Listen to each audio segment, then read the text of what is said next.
इसके अलावा कहीं से हिंदी शैक्षणिक विज्ञान पढ़ने की जरूरत नहीं है, कुछ पढ़ना है।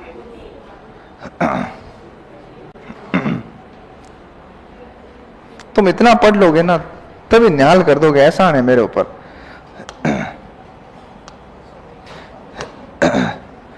देखो, रुक जा, देखें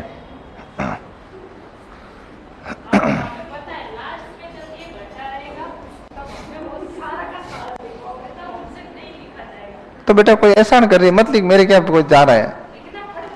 हाँ तो बस चुपचाप लिख। सुनो,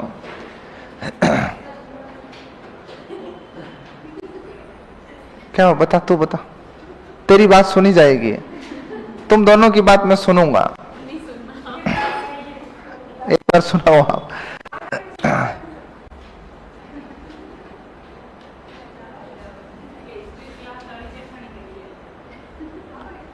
क्या हुआ, बोल दे बोल दे।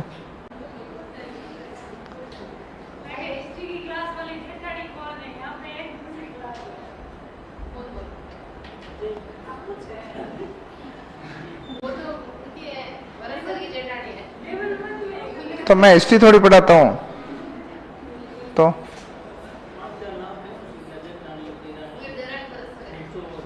तो वो कोई उनकी क्लास में कोई होगा, मेरी क्लास में कोई ऐसा पात्र नहीं है।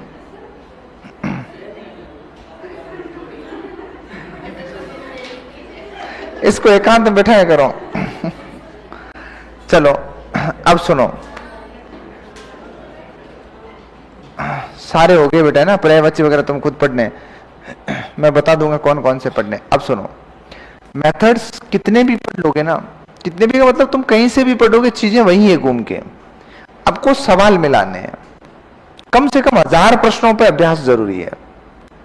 अब 1000 प्रश्न तुम्हें लगते हैं बहुत ज्यादा, और 1000 प्रश्न कोई बड़ी बात नहीं है। मेथड्स में 1000 प्रश्न कम भी नहीं होते, बहुत होते हैं, सफिशिएंट है। आप सीटेट के पेपर मिलाओ, पुराने वाले है ना, सीटेट हो गए, यूपी टेट हो गए, एमपी टेट हो गए, इनके पेपर मिलाओ तो अपना काम हो जाएगा। मेथड्स पूरे भारतवर्ष में सेम ही है। अब मैं कहां से लाऊं, दुकानों पे खूब मिलते हैं ना, कहां से की कोई ऐसे टेंशन वाली बात नहीं है। कहां से तो कोरोना से पहले समस्या होती थी, इतनी गाइडें इतनी सारी चीजें थी नहीं। आज ये ऑनलाइन एजुकेशन इतना हायर एजुकेशन हो गया, तेज गति से बढ़ा है कि हर चीज आज यहां पड़ी है। तो आप सवाल मिलाओ। बाकी याद रखना, तुम्हें जैसे साइकोलॉजी टीचर पढ़ाता है ना, तो एक चीज ध्यान रखना, कई बार तुम साइकोलॉजी पढ़ते पढ़ते जब टेस्ट देते हो तो तुम्हें कभी ऐसा महसूस हुआ होगा कि सर ने जो पढ़ाया वो टेस्ट में कुछ था ही नहीं। तो यार ऐसा तो नहीं हो सकता ना, टीचर ने पढ़ाया कुछ ही नहीं था। लेकिन कई बार क्या होता है कि अपना सीखने का वे थोड़ा अलग होता है और सवाल का रास्ता थोड़ा घूम के होता है। पेडागोजी में सेम ही है। तो आप अभ्यास करो, जैसे अभी तक पढ़े, अभी तक कुछ पेडागोजी जैसी तो कुछ चीज पढ़ाई नहीं मैंने। हम तो अभी कथन पढ़ रहे हैं, खाली भाषा पे बात कर रहे हैं। हम आगे शुरू करेंगे इन चीजों को, तब पता चलेगा, ध्यान रखिएगा। देखो चैट जीपीटी पे मिलते या नहीं मिलते वो मुझे नहीं पता है। मिलते? हाँ तो उनको पता होगा तो फिर मिल जाते होंगे ना। हाँ, उसको आप अगर आदेश दोगे कि भाई पिछले 4 सालों के सीटेट के पेपर दे, तो देगी वो, उसके काम है। बाकी तुम्हारा कोई कहना करता नहीं है, वो तो करती है बेचारी। चैट जीपीटी स्त्रीलिंग है, काम करवाओ तुम, वैसे बाद में कोई नहीं मानेगा आपका कहना, उससे काम करवाओ। हाँ चलो अब सुनो भाषा की विशेषताएं।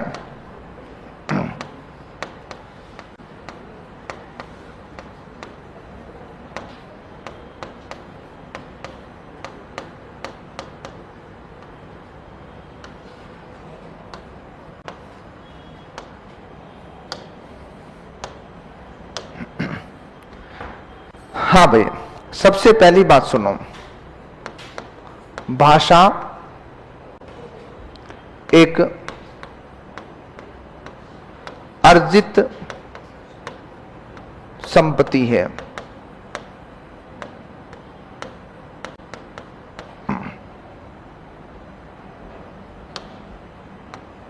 अर्थात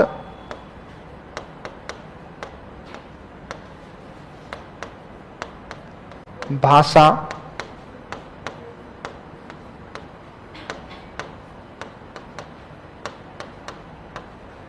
पैतृक नहीं होती है। ये बात हमारे हो गई थी, है ना। भाषा का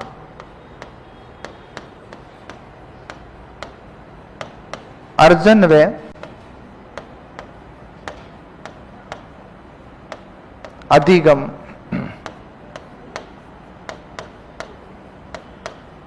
दोनों होते हैं। ये ध्यान रखिएगा। देखो, अर्जन का तो मतलब होता है वातावरण से चीजों को ग्रहण करना, और अधिगम का मतलब होता है सिखाना।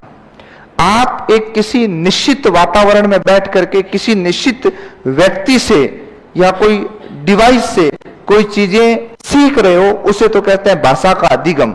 मैं तुम्हें अभी पढ़ा रहा हूं, मैं तुम्हें सिखा रहा हूं, ये भाषा अधिगम की श्रेणी है।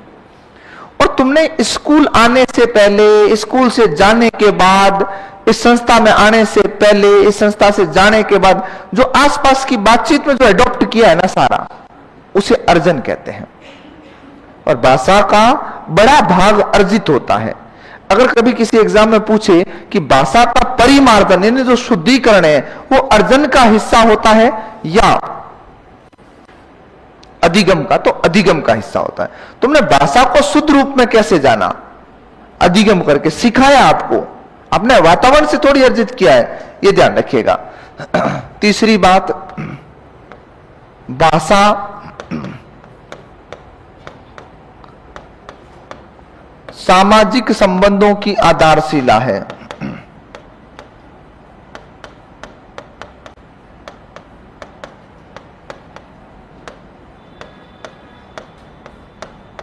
प्राथमिक सीढ़ी है। और पहला सामाजिक संबंध बालक का किसके साथ में स्थापित होता है? मां के साथ में। भाषा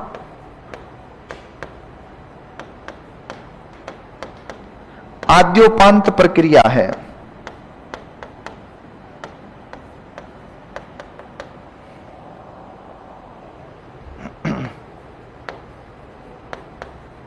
भाषा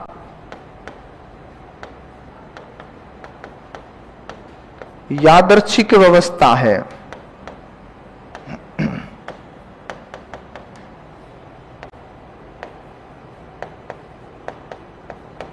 भाषा सरल से कठिन चलती है, कठिन से सरल चलती है।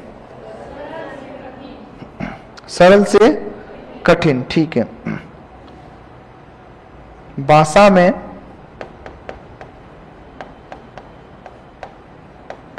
लचीलापन होता है, अर्थात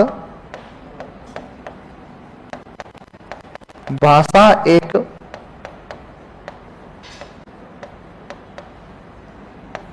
परिवर्तनशील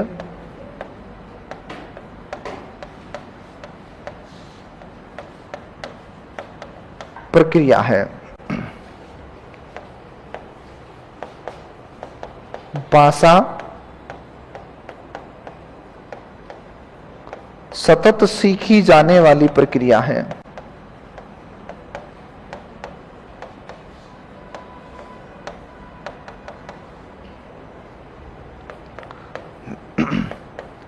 भाषा का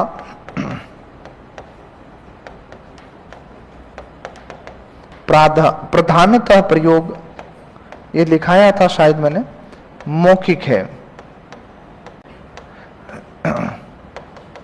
अच्छा, भाषा सच में सरल से कठिन होती है कि कठिन से सरल होती है?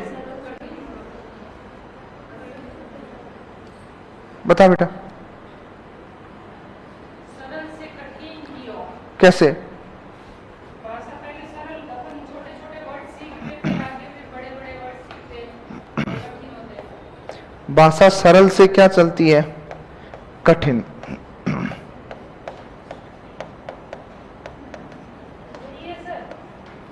ये ध्यान रखिए, क्योंकि देखो ये कई बार पढ़ने में तुम्हें एग्जाम में फंसा देता है। सरल से कठिन कैसे? कठिन से सरल नहीं है।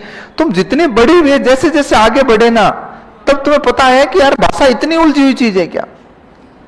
अब जैसे ऐसा ही में बच्चा जब साइंस वाला बैठता है ना, तब उसको पता चलता है केमिस्ट्री फिजिक्स की इक्वेशन से भी कोई अगर बारीक चीज है ना, वो ग्रामर होती है। साइंस वाले जब बैठते हैं ना, वो मिलते हैं 2-3 दिन बाद में, जब उनको होश आता है, तो सर आज तक तो हिंदी को बहुत सरल समझा था, कोई बात नहीं ना, अब बारी समझो। सर इसमें इतनी चीजें होती है। हाँ होती है बेटा। तुम्हें क्या लगता है क्या हो रहा, जोड़ा आ हो गया और हिंदी हो गई पूरी? ऐसे नहीं होता है। अच्छा, भाषा स्थूल से सूक्ष्म चलेगी, सूक्ष्म से स्थूल? भाषा स्थूल से सूक्ष्म क्यों? तो एक तो ढंग से बैठ जा, बार बार से लोटे मत ले, नहीं तो एक दी कान के यहाँ जाती उस पर लंबी होगी।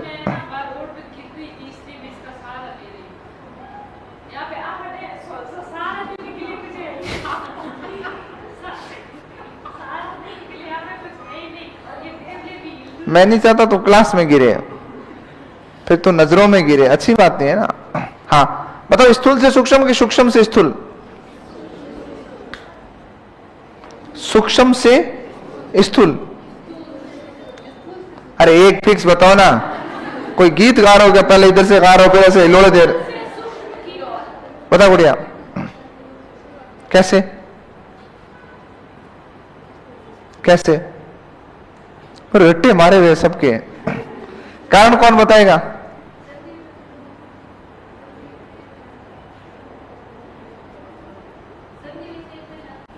संधि विच्छेद में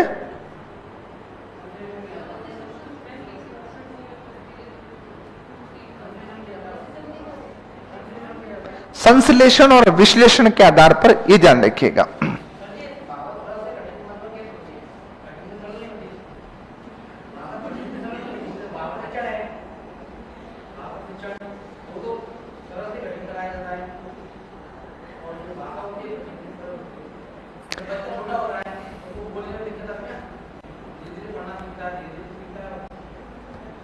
तुझे संज्ञा तीसरी क्लास में पढ़ाई थी, वो ज्यादा सरल थी, अब ज्यादा सरल है? अब कैसे सरल है? पागल है क्या? अभी पी क्या है क्या बेटा? अपन जब बड़े होते हैं ना, देखो तीसरी क्लास के, सुन मैं जो बता रहा हूं, मैं भाषा की बात कर रहा हूं, बच्चा बाढ़ में जाए, मैं सिखा रहा हूं, वो सुन आराम से। अपन जब तू तीसरी क्लास को पढ़ाएगा ना, एक छोटा सा लेकर के उदाहरण बताता हूं, तो तू टाइप्स थोड़ी बताएगा उसको। अपन तीसरी क्लास के बच्चे को संज्ञा पढ़ाते समय खाली यही बताते कि संज्ञा ये होती है, राइट, किस्सा खत्म। अब तीसरी क्लास में जब तक बच्चा जिएगा ना, तब तक वो क्या सोचेगा?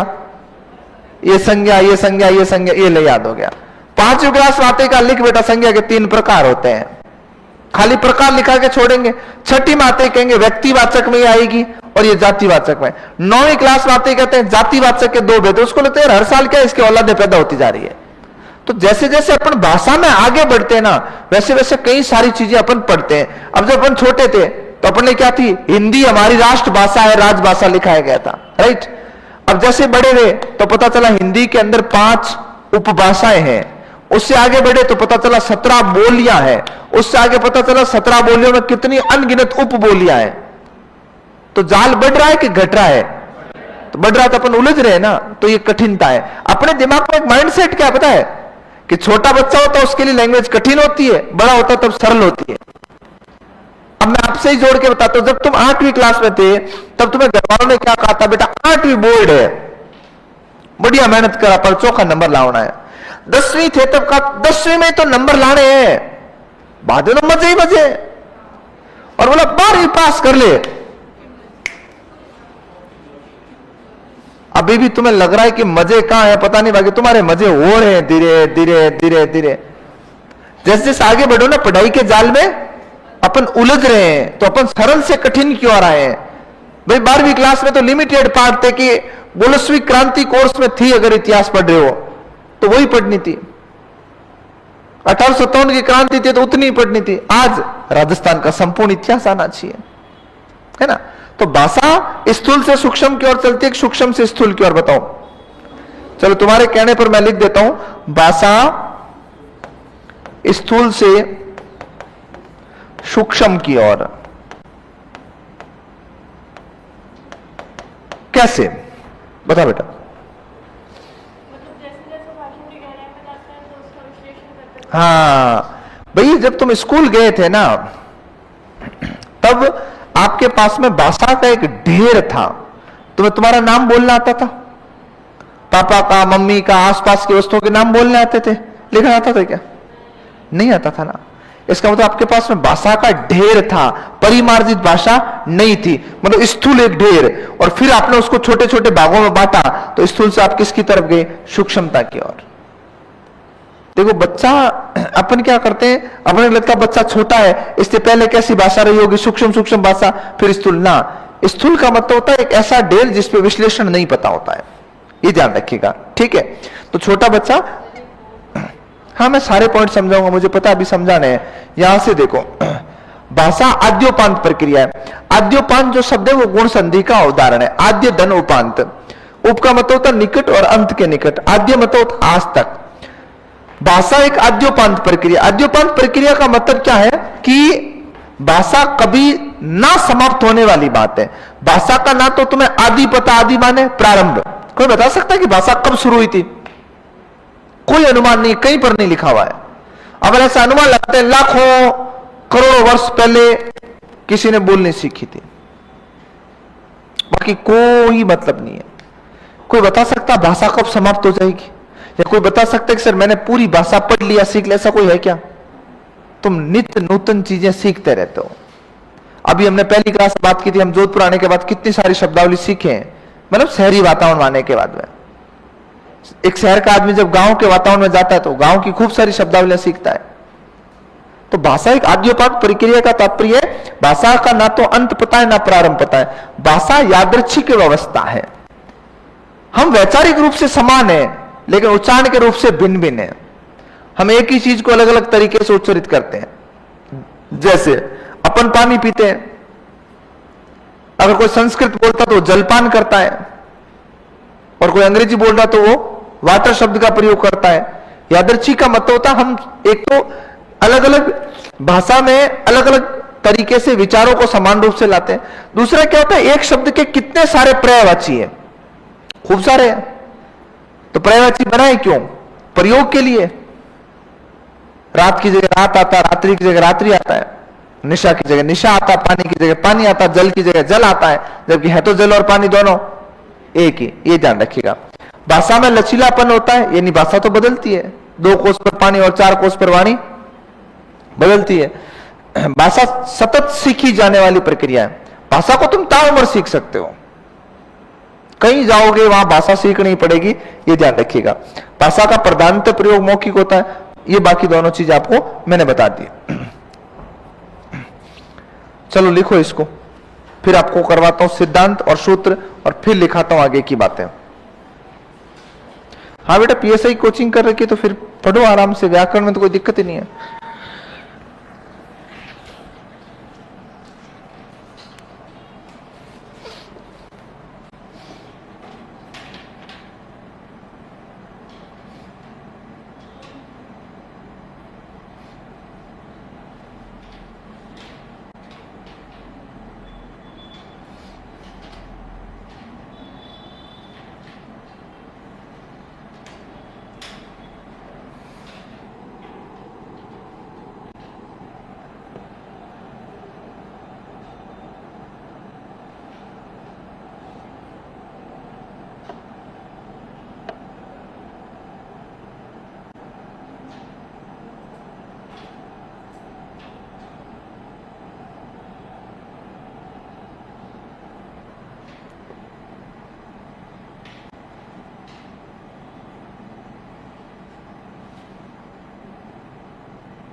आदान प्रदान, विचार देना, वैसे तो सामान्य अर्थ तो ये होता है। तो संप्रेषण का अगर सामान्य अर्थ लोगे ना, एकार्थी लेने का प्रयास करो, उसका अर्थ होता देना। भाषा संप्रेषण, विचार संप्रेषण, विचार देने का अर्थ में। लेकिन अपन परिभाषा जब लिखते हैं ना, तब जैसे आईसीटी वगैरह में तुम पढ़ते हो, अगर संप्रेषण का अर्थ दोनों का लेना देना होता तो अपन ऐसे नहीं लिखते, या केवल अगर एक अर्थ होता तो ये भी नहीं लिखते कि संप्रेषण के 2 टाइप होते हैं, लेना और देना।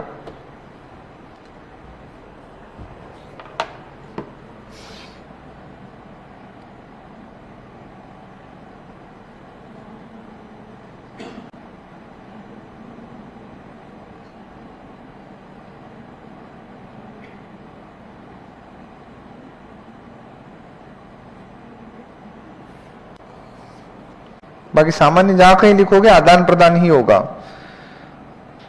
है ना।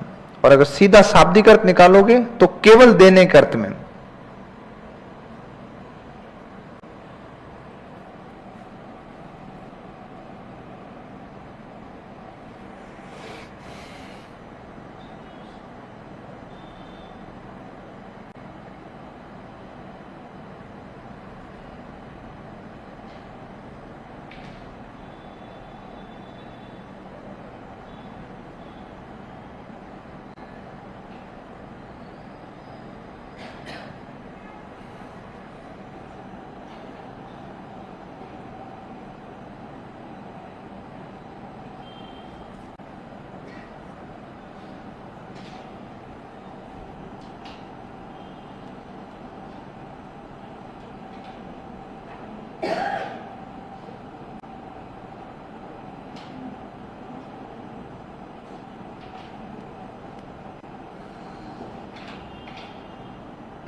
लिख लिया? बढ़े आगे।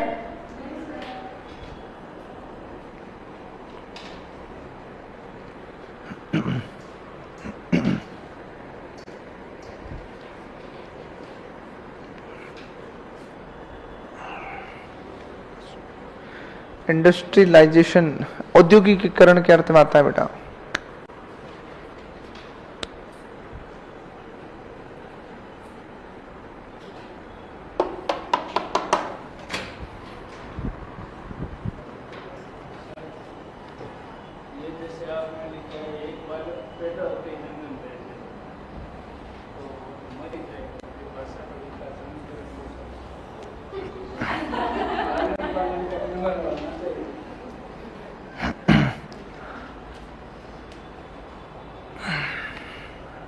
अब सुनो, और कुछ जिज्ञासा है तो पूछो, फिर मैं जवाब देता हूं। बताओ, ये इस सवाल का विस्तार है, इस कथन का, कि अपने को भाषा विकास के लिए वातावरण की आवश्यकता। सच में कोई जंगल में थोड़ी रखा जाता है, ये तो एक कल्पना है कि मानवीय समाज से अगर बाहर रखे तो ऐसा हो सकता है कि नहीं हो सकता। एक सवाल मात्र है, एक कल्पना की गई। गणित वालों से तो नहीं पूछे तुम लोगों ने कभी कि वो कहता था माना कि 100 रुपए, उससे पूछा कभी कि सर 100 ही क्यों मानो, क्यों पता अपने को मुर्गा बना देगा वो। ये तो एक कल्पना है कि भाई ऐसा हो जाए तो क्या होगा। जैसे कभी आप में से कोई स्पेस के वीडियो देखता है, आकाश के, है ना, अंतरिक्ष के बारे में देखता कोई?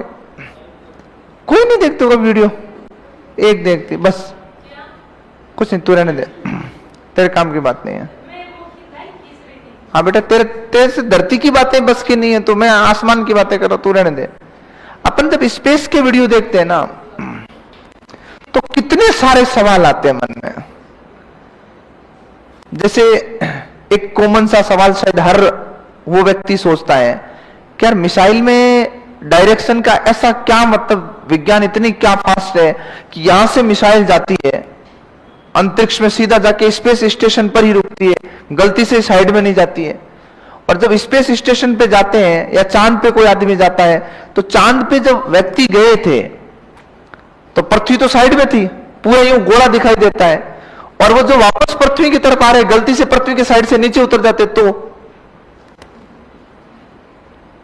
सच में तो नहीं उतरे ना। ये क्या है? ये कल्पना है मात्र है। तो ऐसा करने पर अब ये सवाल आप गूगल पे सर्च करो, अगर ऐसा हो जाए तो क्या होगा, आपको डेफिनेटली आंसर मिलेगा उसका। लेकिन आंसर लाए कहां से? एक अनुमानित है। भाई अपन ये मानते हैं ना धरती इसके नीचे कुछ नहीं है, या जो भी है तो अपन खोदेंगे। लेकिन अगर अपन चांद से जाकर के जमीन को देखते हैं तो अपन भी तो इस पूरे यूनिवर्स के अंदर तैर ही रहे हैं। ये भी तो एक खगोलीय प्रक्रिया है जिसमें चल रही है। मतलब अपने नीचे भी तो बहुत सारा स्पेस है, बहुत सारी चीजें हैं। अपन खुद हवा में इस कंडीशन में है कि किसी के ऊपर कोई सहारा नहीं है, अपन घूम ही रहे हैं। मैंने लगभग 3-4 महीने इसके वीडियो देखे थे, कभी फिर बंद किए मैंने आदत टाइप। इतने भयंकर सवाल आते थे दिमाग में, ऐसा क्यों होता है, वैसा क्यों होता है, चांद पे क्या क्या है ना। वो अपोलो जब उतारा था उसका 4-5 घंटे का वीडियो मैंने पूरा देखा हुआ है, एक एक सेकंड कोई स्किप नहीं किया, मैंने उसको पूरा देखा है। बीच में कोई घटना घटी थी, उस समय वो एस्ट्रोनॉट ने कहा था कि हमारे पीछे कोई भागे थे, वो तो तकरीबन 12 घंटे तक की रिकॉर्डिंग है, यूट्यूब पे पड़ी है। वो भी मैंने 3-4 दिन में धीरे धीरे देखी। फिर मुझे लगा कि इन चीजों का रिजल्ट भी मेरे लिए कोई काम का नहीं है, और दिमाग और अधिक डाइवर्ट हो रहा है कि क्या होता है। तो ये कल्पना ही मात्र है ना कि ऐसा होने पर ऐसा होगा, ऐसा होने पर ऐसा होगा। तो ऐसा लोड नहीं लेना है। ऐसे में ये सवाल और भी बच्चों के लिए, सर बेचारे के माता पिता मर गए। अरे बेचारे के सच में थोड़ी मरे, ये मैंने तुमसे सवाल डिस्कस किया, तो लोड नहीं लेना, उतारो।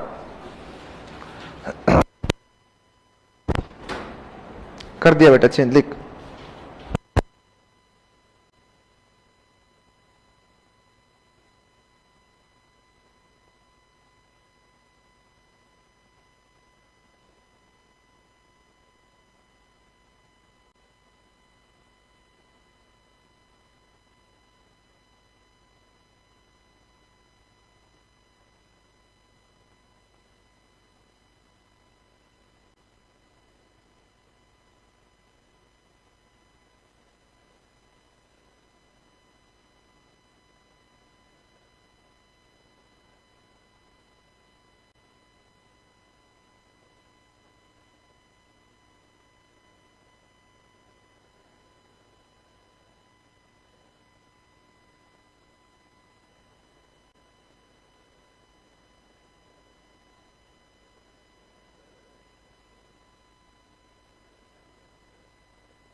लिख लिया?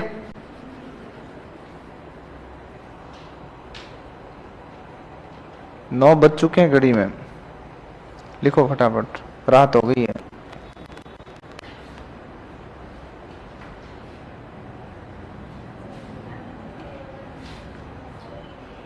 क्या बेटा?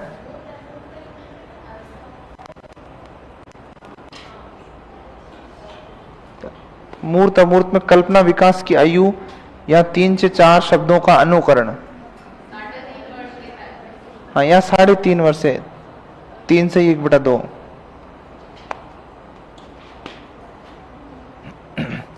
इसमें देखो जैसे भाषा विकास हुआ ना तो 10 से 12 माह के बीच मध्य, लेकिन अकॉर्डिंग टू साइकोलॉजी 11 महीने देते हैं तुम्हें, फिक्स 11 महीने लिखा हुआ है। तो 11 महीने का मतलब ये नहीं है कि 11 महीने का बच्चा वार सुबह उठते कह ले बोल। कोई बच्चा 11 महीने का बोलता है, कोई 10 महीने के भी बच्चे होते हैं वो बोल लेते हैं, कहीं 2-2, 2.5 साल तक पड़े रहते हैं, बोलते ही नहीं है, क्योंकि स्वर तंत्रियों का विकास अलग अलग तरीके से होता है। आप कभी भी नोट कर लेना, जो बच्चा 1, 1.5, 2 साल का होता है, ज्यादा हेल्दी होता है ना, वो स्लो बोलेगा, वो धीरे बोलता है। क्यों? क्योंकि उसके शरीर में शिथिलता होती है, तो प्रयास करता ही नहीं है, वो बस दूध पिया उल्टे मुंह पड़ा रहता है। उसको पता है यार बोल के करना क्या, दुनिया के दुख तो बाद में देख लूंगा। वो चलता भी बहुत धीरे है। जो दुबला पतला होता है तो बहुत चंचल भी होता है, बहुत क्विक बोलता है, जल्दी बोलना सीखता है। बड़े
लिख लिया?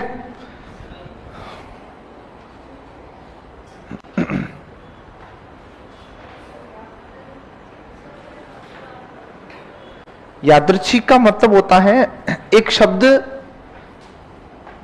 जिसका अर्थ आप अपने अनुसार, जैसे या यूं कहे कि एक शब्द के बहुत सारे पर्यायवाची होते हैं, समानार्थी शब्द होते हैं, तो हम अपनी आवश्यकता के अनुसार शब्द का प्रयोग करते हैं। जैसे आपके पास में जो बोतल पड़ी है, ये पानी की बोतल है आपने कहा, तो इसकी जगह जल काम में नहीं लेते हैं। रात की जगह रात बोलते हैं, शाम की जगह शाम बोलते हैं, रात्रि की जगह रात्रि बोलते हैं। एक तो पहला ये कह सकते हैं यादृच्छिक की अवस्था का मतलब एक शब्द के बहुत सारे अर्थ होते हुए हम अपनी सरलता के लिए जो शब्द चाहे वो काम में ले सकते हैं। भाषा में ये सबसे अच्छी बात है।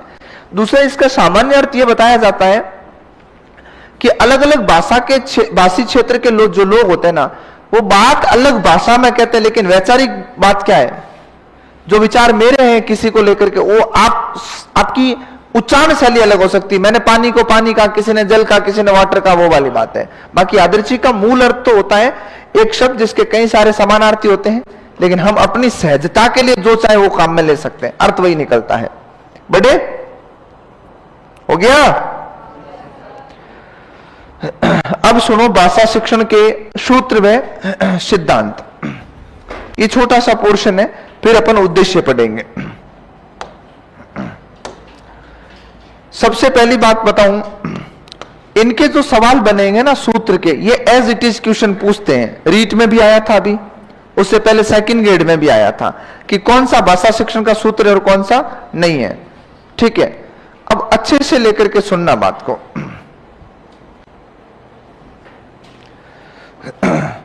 इसमें दिक्कत क्या होती है? सूत्र तो याद होते हैं, पर सूत्र याद होते हैं उल्टे सीधे हो जाते हैं। एग्जाम हॉल में समस्या ये होती है कि निश्चित से अनिश्चित है, अनिश्चित से निश्चित है, ज्ञात से अज्ञात है, अज्ञात से ज्ञात है, सरल से जटिल है, जटिल से सरल है। इसमें अपन लेकर के अक्सर फंस जाते हैं। तो मैं कोशिश इसी चीज को समझाने की करूंगा कि सूत्र तुम्हें समझ में आए, ना कि रटे जाए। समझ में आएंगे, लंबे समय तक स्टेबल रहेंगे, और रटोगे तो याद तो एक बार हो जाएगा, लेकिन एग्जाम हॉल में दिक्कत हो सकती है। सबसे पहला क्या लिखा? अनिश्चित से निश्चित की ओर। अब सर अनिश्चित से निश्चित की ओर होता क्या है? तो ध्यान से सुनो।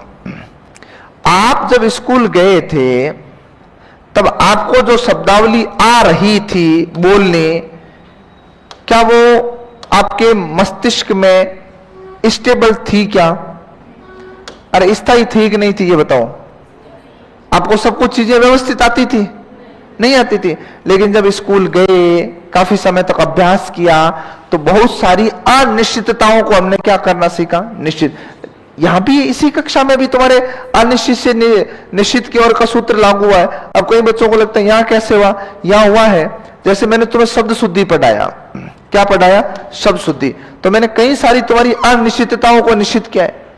आपको यहां शब्द शुद्धि के क्लास में बहुत सारे शब्द ऐसे पहली बार पता चला होगा, अच्छा ये ऐसे नहीं ऐसे लिखा जाता है। तो चीजें पहले अनिश्चित थी, उसको मैंने क्या किया? निश्चित किया। उसके बाद में अगली बात आती सरल से जटिल। समझा दिया था, अभी समझाया था, सरल से जटिल। पूर्ण से अंश की ओर, इसमें भी बच्चा अक्सर फंस जाता है। पूर्ण से अंश की ओर का मतलब क्या होता है? आप जब स्कूल गए थे तो आपके पास में जितनी भी भाषा थी ना, वो अलग अलग भागों में बंटी हुई थी, बस जो सब कुछ था वो एक ही जगह बैठा हुआ था, सब एक ही जगह था। लेकिन जब आप गए स्कूल को, आप तो उसको सिखाया गया आपको अलग अलग तरीके से कि ये शब्द ऐसे होता है, इसका उच्चारण ऐसे होता है, इसका उच्चारण ऐसे होता है ना। तो पूर्ण से अंश की ओर, ज्ञात से अज्ञात, यहां बच्चा फंस जाता है इन दोनों सूत्रों को कंपेयर करके। उसको लगता है एक तो अनिश्चित से निश्चित था और यहां ज्ञात से अज्ञात की ओर, जबकि दोनों बातें अलग है। बच्चा क्या करता? अनिश्चित से निश्चित की ओर याद रहता है, तो वो अज्ञात से ज्ञात ठोक के आ जाता है, जबकि ज्ञात से अज्ञात। अच्छा, स्कूल गए थे, उसमें तुम्हें तुम्हारा नाम बोलना आता था, राइट? इसको कहते हैं ज्ञात स्थिति। तुम्हें लिखना आता था क्या? बाद में सीखा ना, अज्ञात की खोज हुई। और सीखने का तो नियम है, सीखने का नियम है कि व्यक्ति जितना अधिक सीखता है उसे अपनी अज्ञानता का ज्ञान उतना ही अधिक होता है। यह कथन सुनने में कई बार बड़ा अजीब लगता है कि आदमी जितना पढ़ता है उसको उसकी अज्ञानता का ज्ञान उतना ही ज्यादा होता है। आप पढ़ोगे तब पता चलेगा ना, ये भी नहीं आ रहा है, ये भी नहीं आ रहा है, ये भी नहीं आ रहा है। तो ज्ञात से अज्ञात का मतलब होता है आपके पास जो चीजें पहले से स्टेबल है उसके आधार पर तुम्हें नई चीजें सिखाई जाए या नई चीजों की जानकारी दी जाए तो वो ज्ञात से क्या होता है, अज्ञात की ओर होता है। ये ध्यान रखिएगा। विश्लेषण से संश्लेषण की ओर की बात करूं तो इसका अर्थ होता है जब अपन पढ़ना शुरू करते हैं, किसी भाषा को सीखना शुरू करते हैं, तो बेसिकली क्या होता है, अपने दिमाग में सारी चीजें बिखरी हुई होती है, श्रृंखलाबद्ध थोड़ी होती है, चरणबद्ध तरीके से होती है क्या? नहीं। लेकिन जब तुम स्कूल गए, जब पढ़ना सीखा तो उन चीजों को स्टेबल किया। भाई सिलेबस जब तुम पढ़ना शुरू करते हो ना, जैसे मान लो कोर्स हो गया, फिर तुम चले गए घर पे, जैसे भी राखी पे तुम 2-3 दिन घर पे जाओगे, है ना, कोई जाएगा कोई नहीं जाएगा, लेकिन कोई जाएगा। अब कोई राखी पे घर जाएगा तो वो क्या करेगा, 8 की छुट्टी मार लेगा, 9 की छुट्टी मार लेगा, और 10 की भी छुट्टी होनी ऑफिशियल बात है। घर से राखी वाले दिन तो तुम निकलोगे नहीं, 3 दिन पढ़ाई की बैंड बज गई। अब वापस आओगे ना तो चौथा दिन भी खराब है। क्यों? तुम्हें समझ में नहीं आ रहा शुरू कहां से करूं, सब कुछ अस्त व्यस्त है। तो होता क्या है कि अपने मस्तिष्क में चीजें विश्लेषित यानी बिखरी हुई रहती है, लेकिन हम उनको फिर बाद में धीरे धीरे संश्लेषित करते हैं। यही सेम बात किसमें, प्रत्यक्ष है अप्रत्यक्ष, जैसे ज्ञात से अज्ञात। प्रत्यक्ष का मतलब जो चीजें सामने होती है, सामने का मतलब तुम्हारे मस्तिष्क में होती है, उसके आधार पर तुम नई चीजों की जानकारी लेते हो, अप्रत्यक्ष कहलाता है। स्थूल से सूक्ष्म सिखा दिया। अच्छा, विशिष्ट सामान्य क्या होता बताओ? विशिष्ट से सामान्य क्या होता है? भाई मैंने 7 बातें सिखाई है, तो 8वां तुम बताओ। बता बेटा।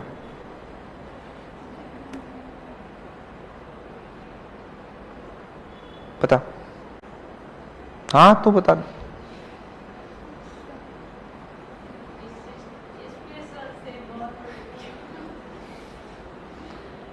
अभी बेटा मैडम के साथ शाम को जाएगी, उसके बाद इंग्लिश बोलना अभी से।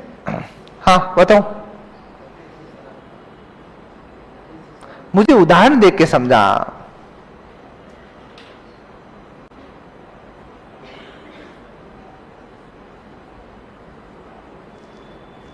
अच्छा एक बात बताऊं, देखो पेडागोजी में ऑनलाइन ऑफलाइन वाला ध्यान रखना, उदाहरणों ऐसे ही चलेंगे, इसी तरह उदाहरण पढ़ाए जाएंगे ना। ये चीजें स्टेबल करनी तो एग्जाम्पल है, बाकी कोर्स तो मैं 10 घंटे में भी करवाता हूँ पेडागोजी का, टेंशन वाली बात नहीं। तुम्हें सीखना है लंबे समय तक, एग्जाम्पल सुनो। आप कभी कहीं पे जाते हो, जैसे लाइक ननियाल वगैरह जाते हो, है ना, तो जिस दिन गए हो उस दिन तुम थोड़े विशेष रहते हो, है ना, मतलब यूं इज्जत होती है ना, मतलब एक आध दिन तो माहौल रहता ही रहता है कि भाई आज तो आया है अभी तो। और चलो एक दिन नहीं रहती तो कम से कम जो नए कपड़े पहन के गए हो ना, वो जब तक उतार के नॉर्मल कपड़े नहीं पहनते तब तक तो इज्जत रहती है। और जैसे ही सामान्य कपड़े पहने इज्जत खत्म। तो अपने लिए कोई चीज कभी सीखना शुरू करते ना, वो विशिष्ट होती है। और संधि यार बहुत भारी टॉपिक है, और जैसे संधि पढ़ी तुमने, सवाल मिला है, अब तुम्हें समझ में आ गई, तब अब तुम्हें कोई आके कहे यार संधि बहुत भारी टॉपिक, अपने मुंह से अनायास ही क्या निकलता है, अरे यार कहां भारी, बहुत नॉर्मल टॉपिक है संधि तो। अरे भाई तुझे कल विशिष्ट लग रहा था ना, अब तुम्हारी सीख समझ इतनी बढ़िया होगी, तुम्हें अब क्या लग रहा वो नॉर्मल। तो कई बार बच्चों को लगता है नहीं यार ये तो सामान्य से विशिष्ट, अरे सामान्य से विशिष्ट नहीं है। आपके लिए कोई प्रकरण की शुरुआत करोगे वो हमेशा विशिष्ट रहता है, लेकिन जैसे जैसे तुम्हारी उसके ऊपर पकड़ बढ़ती है वो सामान्य होता है, ये ध्यान रखना है। भाई आपको कोई टीचर पढ़ाने आता है, चाहे मैंने क्लासेस स्टार्ट की और कोई टीचर पढ़ाने आता है, तो शुरू में 1-2 दिन जो स्थिति रहती है ना 144 धारा की, वो रोज थोड़ी रहती है। फिर आप 2-3 दिन बाद में उस माहौल में डल जाते हो, टीचर आपके साथ में रम जाता है, तो वो विशिष्ट क्या हुआ, सामान्य हो गया। आपकी कल किसी क्लास स्कूल में ज्वाइनिंग हो जाएगी, जब स्कूल में पढ़ाओगे तो वहां का माहौल तुम्हारे लिए विशिष्ट होगा, आपका मन नहीं लगेगा, उस क्लाइमेट में अच्छा नहीं लगेगा, आपको लगेगा यार क्या मतलब क्या ये, वो विशिष्ट था। लेकिन अब आदत पड़ गई है, उठो जाओ है स्कूल में पढ़ो आराम से। वो सिंधु सभ्यता के टाइम के टिंगर है, प्रागैतिहासिक काल में स्नान किया था उन्होंने, और सर्दियों में तो आप सोच लो कितना भयंकर दृश्य होगा, है? और मैडमों के तो लाड के होते हैं छोटी क्लास वाले बच्चे, मैडम बस ऊपर ही चढ़ जाते हैं माथे पे आकर के, और मास्टरों से फिर डरते हैं। मैडमों की परिभाषा कि मैडम मारती नहीं है ना। खैर नहीं मारना चाहिए बच्चे को। मनोविज्ञान कहता है बच्चे को मारने से बालक की जिज्ञासाएं समित हो जाती है। हाँ, अब आते हैं सिद्धांत। देखो, सूत्र और सिद्धांत की एक विशेषता बताई देता हूं। इनके सवाल फिक्स है, अगर पूछेगा तो केवल हां और ना। कौन सा सिद्धांत है, कौन सा सूत्र है, कौन सा, इसके अलावा चौथा सवाल नहीं है। लेकिन अगर बहुत अच्छे लेवल पे कभी पेडागोजी का क्वेश्चन बन गया और उसने गलती से भी अगर इसकी व्याख्या में कुछ लिख के पूछ लिया, तब तुम खत्म हो जाओगे। इसलिए थोड़ा समझा के फिर पढ़ा रहा हूं, ये ध्यान रखना है। क्या लिखा? पहला सिद्धांत, जीवन संबंधता का सिद्धांत। शिक्षा शास्त्र यह मानता है कि जब भी बच्चे को पढ़ाओ ना, तो हमेशा उदाहरण ऐसे हो जो उसके जीवन को प्रत्यक्ष प्रभावित करते हैं। इससे क्या होता है पता? लंबे समय तक चीजें याद रहती हैं। भाई मैं एक ऐसा उदाहरण दूं तुम्हें जिसका तुम्हारे जीवन से कोई लेना देना नहीं है, इससे क्या होगा? तब तक याद रहेगा जब तक रटा हुआ है। लेकिन एक ऐसा उदाहरण दूं जो आपके जीवन में घटा है, आपके जीवन में आसपास में होता है, उससे क्या होता है? अपने को चीजें याद रहती। जैसे छोटा सा एग्जाम्पल, मैं व्याख्यान विधि में एग्जाम्पल लिखाऊंगा, यहां समझा रहा हूं। जैसे आपने एक एग्जाम्पल दिया, विशेषण पढ़ा रहे हो तुम बच्चों को। क्या पढ़ा रहे हो? विशेषण। विशेषण पढ़ाते समय आपने परिभाषा लिखाई और गुणवाचक की और परिभाषा में लिखाया कि लिखो बेटा किसी व्यक्ति, वस्तु, स्थान, भाव आदि के नाम को जो है, सॉरी, किसी संज्ञा और सर्वनाम की रंग, रूप, दशा, अवस्था, स्थिति, आकार, प्रकार, लाइक दैट, ऐसे आपने परिभाषाएं लिखी। इनके बारे में विशेषता बताने वाले शब्द क्या कहलाते हैं? गुणवाचक विशेषण कहलाते हैं। बच्चे को समझा दिया, बोर्ड पे 2-4 उदाहरण लिख दिए, बच्चों का फिक्स है, समझ में आ गया। हाँ सर, ना सर गवर्नमेंट स्कूल में आवाज नहीं आती है। ठीक है, फिर बच्चे को खड़ा करके पूछना। एग्जाम्पल लेगा, सुंदर लड़की, काली गाय, सफेद कमीज, 3 एग्जाम्पल लिखे हुए। बच्चे को तुम खड़ा करना और बोलना बेटा समझ में आ गया तो 2 उदाहरण दूसरे दे। अगर वो बच्चा काली गाय की जगह काली भैंस कह रहा है और सफेद कमीज की जगह सफेद पैंट कह रहा है, तो समझ लो उसको समझ में कुछ ही नहीं आया है, क्योंकि वो रट रहा है सामने चीजें। और अगर बच्चे नए इनोवेटिव एग्जाम्पल बता दे, जैसे चतुर बालक, है ना, तो ऐसा कुछ भी, मतलब ठंडा पानी, मीठा पानी, ऐसे एग्जाम्पल बता दे, तब समझ लेना उसने लीक से हटके बात की, मतलब उसको समझ में आया है। अब कुछ बच्चे अपने जैसे होनार होते हैं, उनको कितना ही पढ़ा दो कुछ ही पल्ले नहीं पड़ता है। बेटे होनार से कितने खुश हुए नहीं? अब कुछ ही नहीं समझ में आया, तो आप मास्टर ये थोड़ी कह सकते हो कि नहीं समझ में, कर्म फूटे तेरे। सिखाना तो विद्या पढ़ाई इसीलिए जाती कि भाई इस तरीके से नहीं सीखे तो दूसरे तरीके। अब बच्चे को खड़ा किया, ले समझ में नहीं आया तो बता, फिर उससे ही जोड़ो कि बेटा बता तेरे कमीज का रंग कैसा है? उसने कहा सर नीला, ये विशेषण है। जूतों का रंग बोला काला, विशेषण है। पैंट का रंग बोला मटमेला, ये इसका विशेषण है। बैग का रंग, बोतल का रंग, तेरा खुद का रंग। अब तू बता, ईमानदार है, चोर है, बेईमान है, काला है, गोरा है, बोना है, ठिंगना है, लंबा है, मोटा है, झूठा है, सच्चा है, प्यारा है, कैसा है? इतनी सारी बातें तुमने बच्चे से पूछी, बच्चा जवाब तो देगा सबका ही, जवाब तो देगा ना। अभी मैं तुम्हें खड़ा करके ये सारे सवाल तुमसे पूछूं, तुम भी जवाब दो, बच्चा भी जवाब देगा। इतने सारे जवाब देने के बाद में बच्चा जब घर जाता है ना, वो घर पे हर चीज में विशेषण ढूंढेगा। बहन काली है, मम्मी झूठी है, पापा ऐसे हैं, भाई वैसे है, दीवार ऐसी है, कपड़े ऐसे हैं। उसको पूरे दिन वो विशेषण, बच्चों की खासियत होती है, बच्चा स्कूल में जो भी इनोवेटिव चीज सीखता है ना, वो घर पे आके पक्का प्रयोग करता है। अभी तुम घर पे छोटे बच्चों को देख लो, 15 अगस्त 26 जनवरी का माहौल चल रहा है। मेरे घर में पीटी परेड चल रही है पूरे दिन, ऐसे कर रहे हैं दोनों, मत दूसरा कोई गेम नहीं है। पिछले 4 दिनों से खिलौने छेड़े नहीं, उस रूम में ही नहीं गए वो अपने, वो बाहर बरामदे में बैठे रहते हैं। जो मौका मिलता है, दीदी आते हैं, मैं जाता हूं, एक बार ऐसे करो, वो चल रहा उनके। बच्चा अनुकरण करता है, ये ध्यान रखना, बच्चे की आदत होती है।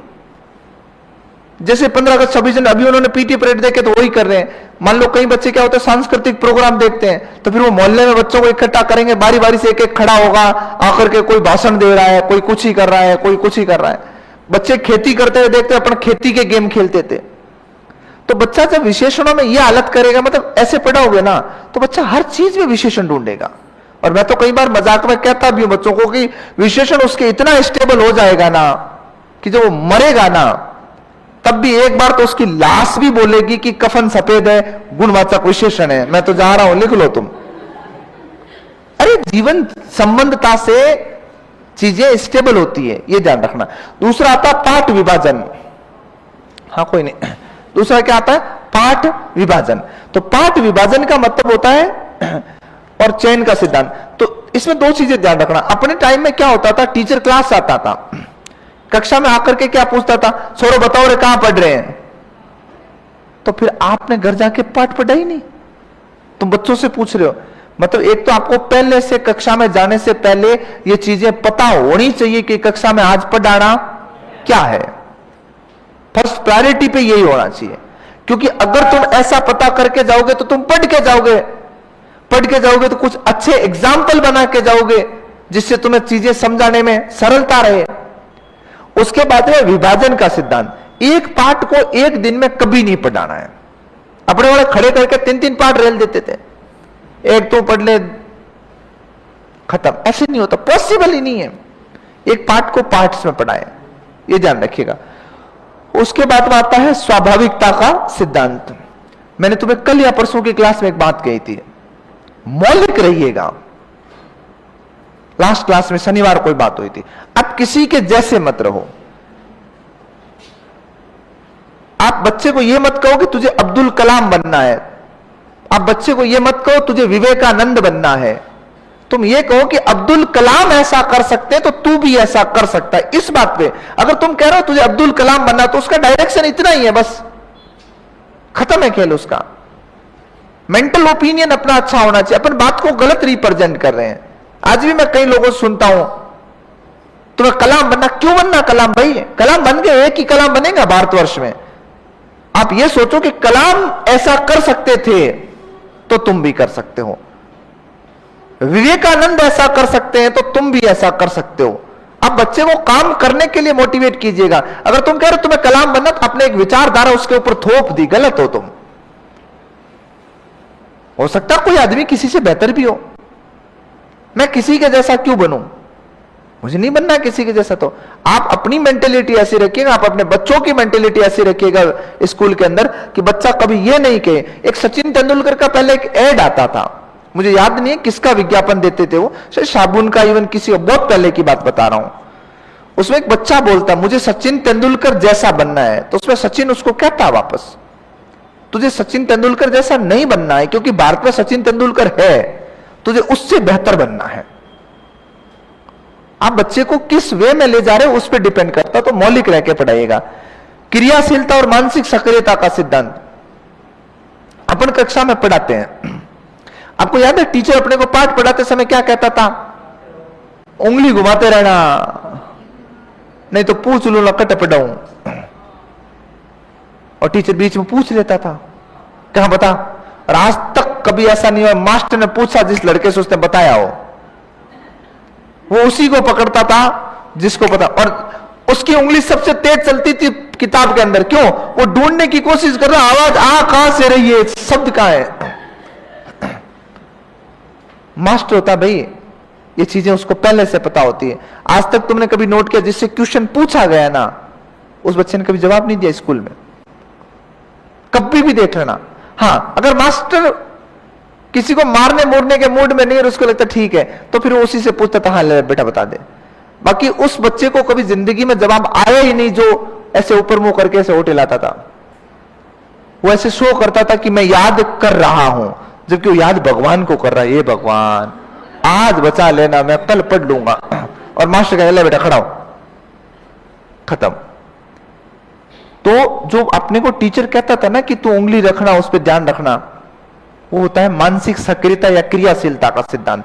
वो कहता है कि वो चाहता है कि बच्चा मेरे साथ पाठ में कनेक्ट रहे, तो तुम्हें ऐसे उंगली वाली मातापोड़ी नहीं करवानी उससे, तुम उससे एक पैरा पढ़ाने के बाद में किसी बच्चे से एक आध सवाल पूछ लेना। बोध प्रश्न कहते हैं इसको। मैं पाठ पढ़ा रहा हूं, पाठ पढ़ाते पढ़ाते मान लो ऊपर महाराणा प्रताप की जन्म स्थली आए, तुरंत खड़ा किया, बेटा बता महाराणा प्रताप का जन्म कहां हुआ था। ऐसे नहीं पूरी क्लास से पूछे, इससे टाइम खराब हो जाएगा तुम्हारा और पूरा पीरियड खाली चला जाएगा। एक बच्चे से पूछ लो, मेरे हिसाब से एक हमला काफी होता क्लास में। एक से पूछते ही पूरों का कान खड़े हो जाते हैं कि अगर इससे पूछा जा सकता है तो बारी मेरी भी आएगी। तो इसको कहते हैं क्रियाशीलता का अभ्यास। सामान्य बात जानते हो। उसके बाद अनुकरण, जब तक अनुकरण नहीं करोगे तब तक क्या संभव नहीं है, अभ्यास। यह जरूर ध्यान रखना है। कक्षा में, अपनी कक्षा में जैसे बात करें तो तुम सबका मेंटल लेवल एक जैसा है क्या? बुद्धि लब्धि सबकी अलग अलग है। किसी की बुद्धि लब्धि 75 है, किसी की 80 है, किसी की 90 है और किसी की, तेरी बुद्धि लब्धि नहीं पूछ रहा हूं। हाँ तो 50 वाली तो तू ही है क्लास में, तो 52 होगी। हाँ तो इससे कम है तो फिर बेटा जड़ बुद्धि मानती तो। हाँ अब सुनो, उसके बाद में व्यक्तिगत भिन्नता का तात्पर्य हमें पढ़ाते समय इस तरह से पढ़ाना चाहिए कि क्लास का टॉपर ये महसूस नहीं करे कि आज कुछ नहीं सिखाया गया। और पिछड़ा बालक जो होता है, जिसकी बुद्धि लब्धि अंडर 50 होती है, उसको भी कोशिश करे कि वो फेल होने जैसी स्थिति में नहीं जाए। सबको साथ लेके चलना, ऐसा पढ़ाया जाए। कंपटीशन क्लासों में ऐसा संभव नहीं होता है। कंपटीशन की क्लास में हमेशा जीरो से ही टॉपिक पढ़ाया जाएगा, क्योंकि मुझे वहां मतलब ही नहीं सामने बैठा आदमी कितना इंटेलिजेंट है, मुझे सुनने से ही पढ़ाना पड़ता है। लेकिन स्कूलिंग में हमेशा इसी के साथ में शुरू करते हैं। कई बार एक बात कही तुम्हें याद हो तो, क्या कि बेटा सफल शिक्षक वो होता ही नहीं है जो कक्षा में सब कुछ पढ़ा देता है ना। सफल शिक्षक वो होता ही नहीं है जो कक्षा में सब कुछ पढ़ा दे। सफल शिक्षक कौन होता है? एक सफल शिक्षक वो होता है जो बच्चे को पढ़ने के लिए प्रेरित करे। मेरी कक्षा में बैठने के बाद में, मेरी बातें सुनने के बाद में तुम्हारा मन करता है ना कि नहीं यार हिंदी विषय मुझे पढ़ना तो सच में चाहिए और मैं पढ़ सकता हूं, ये मेरी सफलता है। तुम इस कॉन्फिडेंस के साथ में क्लास में से घर जाते हो कि मैं हिंदी तो बहुत आराम से पढ़ लूंगा, मैं आज घर जाके पढ़ूंगा। क्यों? क्योंकि टीचर ने बहुत अच्छा पढ़ाया इसलिए मैं पढ़ूंगा। ये मेरी नैतिक जीत होती है पाठ में कि नहीं मैंने इस पाठ को प्रेजेंट किया है।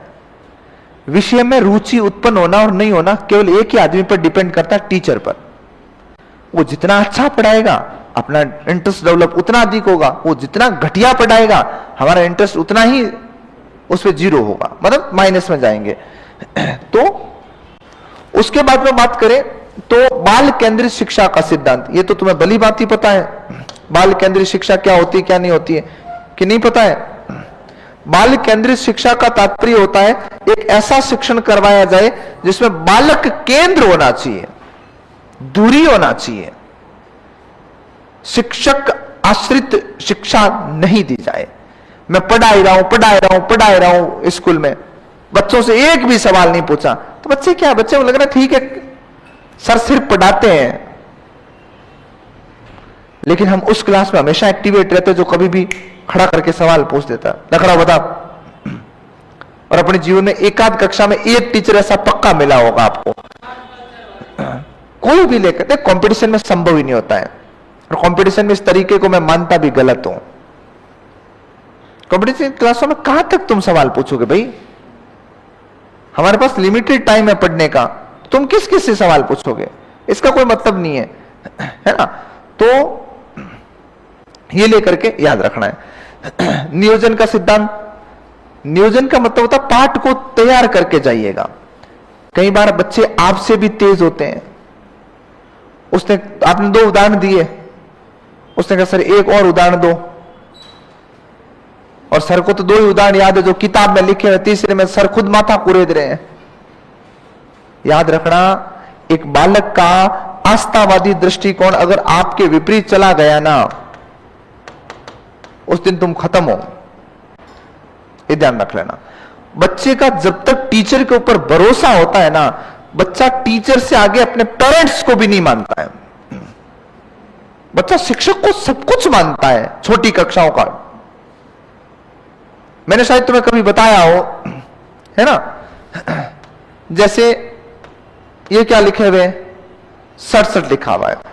ऐसे मैं कई बार घर पे होता हूं तो कुछ हिंदी के शब्द मैं गुड़िया से लिखाता हूं, उसको कहता हूं, क्योंकि मुझे ऐसा लगता है कि रोबोट नहीं बन जाए टाबर, उनको सब कुछ नॉलेज होना चाहिए, भले पढ़ाई आए ना, पर बेसिक बातें आनी चाहिए।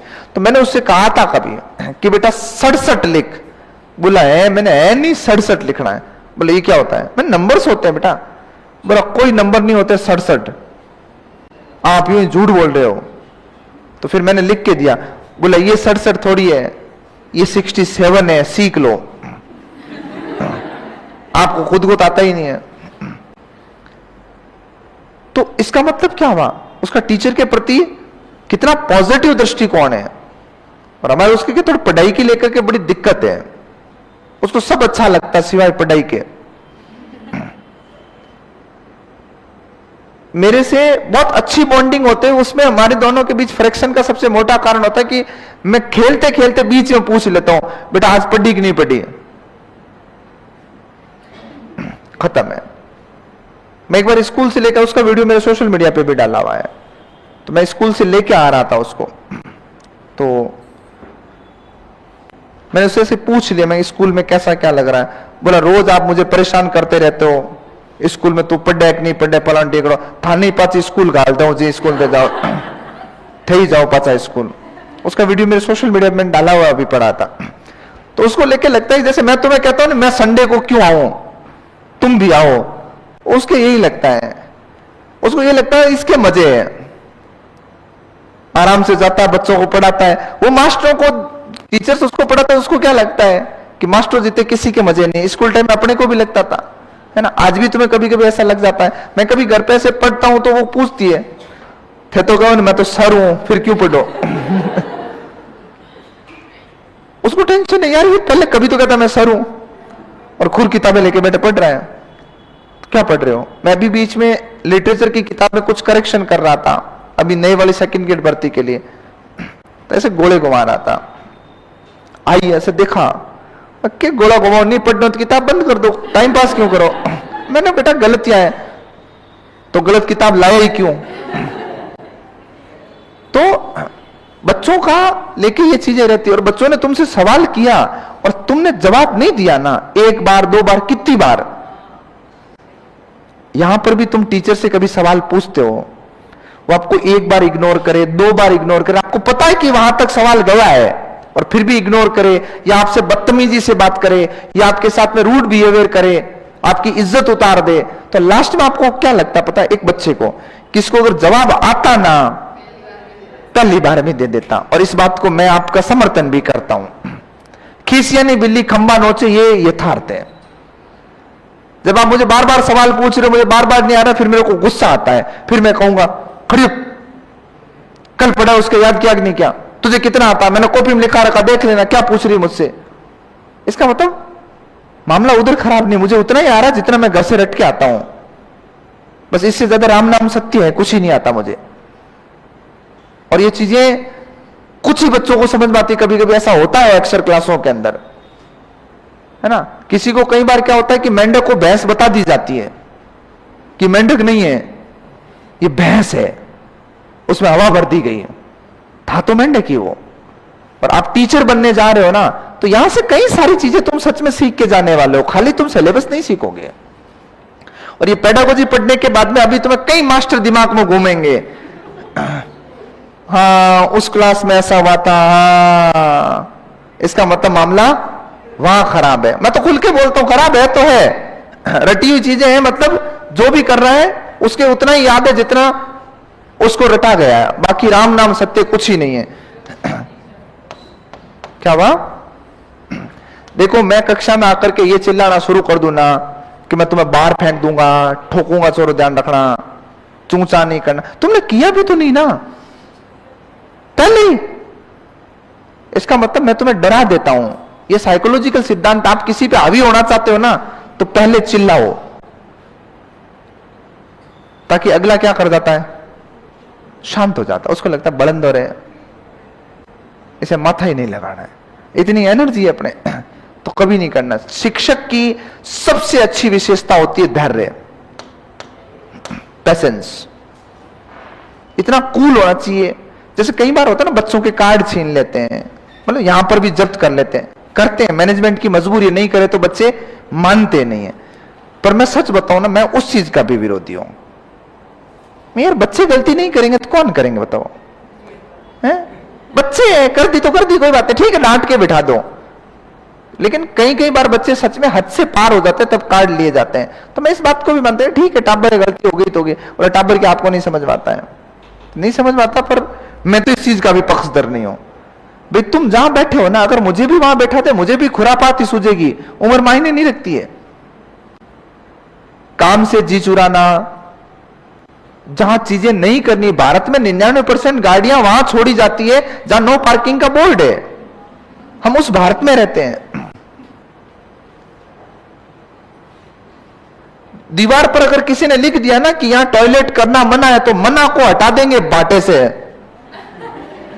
ये भारत है अपना, तो वहां तुम क्या उम्मीद कर रहे हो? हाँ ठीक है। उद्देश्य निर्धारण का सिद्धांत, उद्देश्य निर्धारण का सिद्धांत का मतलब होता है आपको पाठ का उद्देश्य पता होना चाहिए कि यह पाठ सिलेबस में क्यों शामिल किया गया और इसका निहितार्थ क्या है। कोई भी पाठ ऐसे मनोरंजन के लिए नहीं डाला गया तुम्हारे। और आप कभी हिंदी में पाठों की तारतम्यता देखना, एक कविता आएगी, एक निबंध आएगा, एक एकांकी आएगी, कहानी आएगी, ऐसे चलेगा, एक संस्मरण रहेगा। इससे हमको हर चीज सिखाई जा रही है कि ये चीजें कैसे कैसे जुड़ती है।